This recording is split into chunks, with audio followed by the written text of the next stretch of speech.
Hokejs. Vienam tas ir sports, otram tā ir tikai izklaide, bet citiem tā ir kā otrā elpa, kā iespēja atgriezties dzīvē.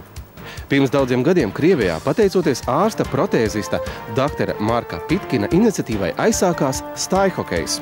Dr. Marks Pitkins zinātniski izpētīja, ka cilvēkiem ar kājas amputāciju ir vieglāk veikt kustības uz ledus slidojot nekā ejot. Un tātad stājhokejs ir tas pats hokejs, tikai to spēlē cilvēki ar kustību traucējumiem, kā arī ar roku kāju amputācijām un arī roku kāju problēmām pēc traumām gan sportā, gan sadzīvē. Bet kā šis hokeja veids atnāca uz Latviju? 2004. gada rudenī pasaules stājhokeja izlase atbrauca šeit pēc prezidenta aktivitātēm Marka Pitkina Starptautiskās stājhokeja federācijas aktivitātēm. Un tad Jelgavas ledus hāla, kas ir mūsu mājas jau 7. gadu. Un arī tie tēvi, kā saka, gan Jānis Ozolap, gan Armands Ozolap, kas mūsu krusttēvi stājhokejā, viņi ir atveduši to pasaules izlasi. Un tā tas viss sākās.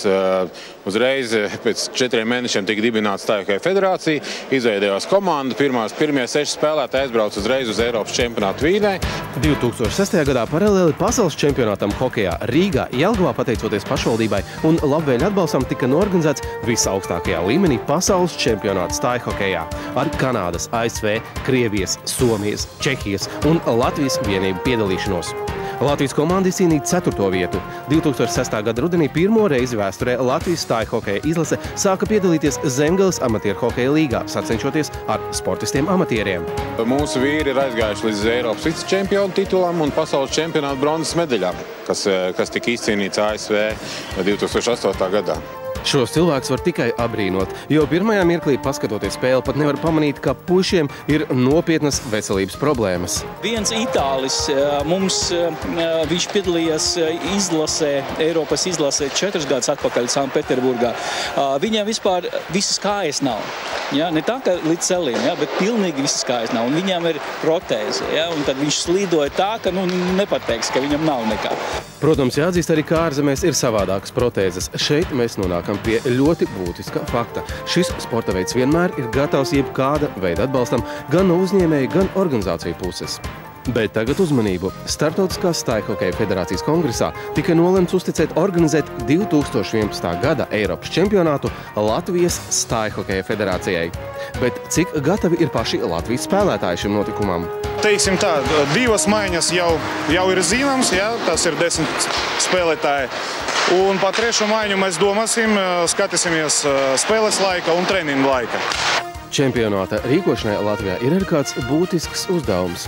Šīs sacensības varētu kļūt par stimulu tiem, kuriem dzīve nav bijusi labvēlīga, un tagad viņi domā, ka viss viņiem ir beidzies. Mēs visu laiku uzrunājam cilvēkus, nāciet, zvaniet, ja, jo patiešām mēs esam tādā stādijā, ka ja mēs neattīstīsimies tālāk, ja mums nebūs tā saucamais svaigais asins, ja, tad mēs kā federācija, kā sports, kā tāds varam arī pazūst. Ja.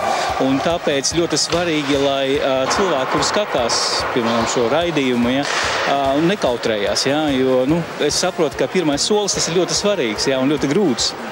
Un tāpēc var piezvanīt uz Latvijas Paralimpisko komiteju, ja, vai atbraukt uz Jelgavas halli, paskatīties, uzdot jautājumus un ar puišiem parunāties. Ja. Varbūt kādām ir jau iemaņas slidot. Ja nav iemaņas slidot, mēs iemācīsim. Mums arī ir puiši, kuri nekad neslīdoja.